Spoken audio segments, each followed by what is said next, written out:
पुण्यानं प्रथमं पुरस्ताद्विसीमतः सुरुचोव्येन आवह सबुध्या उपमा अस्य विष्टाः सतश्च जोनिम सतश्च विवाह.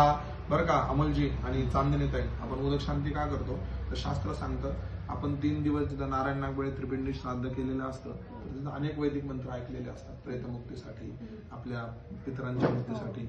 आणि ते घरी आल्यानंतर जसं आपण एखाद्या सोनाराकडनं सोनं घेऊन येतो लांबून आणि इथं आलेल्या स्थानिक सोनाराला दाखवतो बाबा हे सोनं शुद्ध झालंय का बघा, शुद्ध आहे का.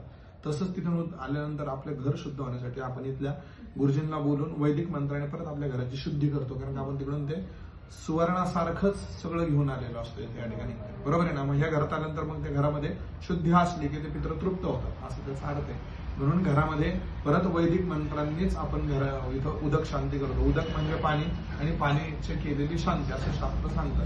म्हणून घरामध्ये त्याची गणपती पूजन, पुण्यावाचन आणि मुख्य देवता ब्रह्मदेवता आहे. सुवर्णमय ब्रह्म प्रतिमा ठेवून आणि या ब्रह्माचा आपण या ठिकाणी मंडप ठेवलेला आहे देवतेला.